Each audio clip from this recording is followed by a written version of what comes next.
Iran জুড়ে কার্যত অন্ধকারে ডুবে গেছে ডিজিটাল যোগাযোগ ব্যবস্থা।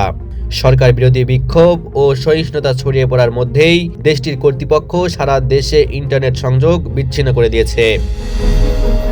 হঠাৎ এই সিদ্ধান্তে সাধারণ মানুষ থেকে শুরু করে ব্যবসা প্রতিষ্ঠান, শিক্ষার্থী ও সাংবাদিক সবাই চরম ভোগান্তির মুখে পড়েছেন। আন্তর্জাতিক পর্যবেক্ষক সংস্থাগুলোর তথ্য অনুযায়ী মোবাইল ডাটা ও ব্রডব্যান্ড উভয় ক্ষেত্রেই ব্যাপকভাবে সংযোগ বন্ধ রাখা হয়েছে। সাম্প্রতিক দিনগুলোতে ইরানের বিভিন্ন শহরে সরকার বিরোধী বিক্ষোভ তীব্র আকার ধারণ করে। মুদ্রাস্ফীতি, বেকারত্ব, রাজনৈতিক দমনপীড়ন এবং নাগরিক অধিকার লঙ্ঘনের অভিযোগে রাস্তায় নেমে আসে হাজারো মানুষ। কোথাও কোথাও বিক্ষোভ সহিংস রূপ নিলে নিরাপত্তা বাহিনীর সঙ্গে সংঘর্ষের ঘটনাও ঘটে।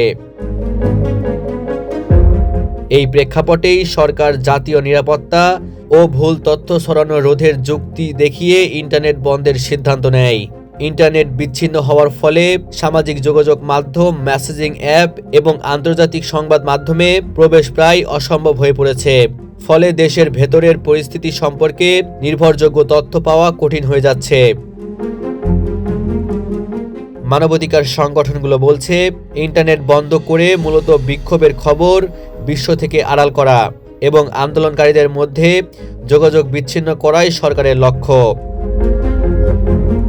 ইরানের সাধারণ নাগরিকের জন্য এই সিদ্ধান্ত মারাত্মক প্রভাব ফেলেছে। অনলাইন ব্যবসা ও ফ্রিল্যান্সিং কার্যত বন্ধ হয়ে গেছে। ব্যাংকিং ও ডিজিটাল লেনদেন ব্যাহত হচ্ছে। এমনকি জরুরি চিকিৎসা ও শিক্ষা কার্যক্রমেও সমস্যা তৈরি হয়েছে। বিশ্লেষকদের মতে, ইরানে ইন্টারনেট বন্ধ নতুন কোনো ঘটনা নয়।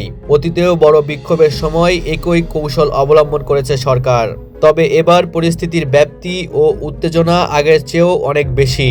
ফলে ইন্টারনেট বন্ধ রাখার মেয়াদ দীর্ঘ হলে তা শুধু অভ্যন্তরীণ অস্থিরতায় বাড়াবে না, আন্তর্জাতিক চাপও আরও জোরালো হবে। পুরো ইরানে ইন্টারনেট বিচ্ছিন্ন হয়ে যাওয়ায় দেশটি এক গভীর সংকটের মধ্য দিয়ে যাচ্ছে।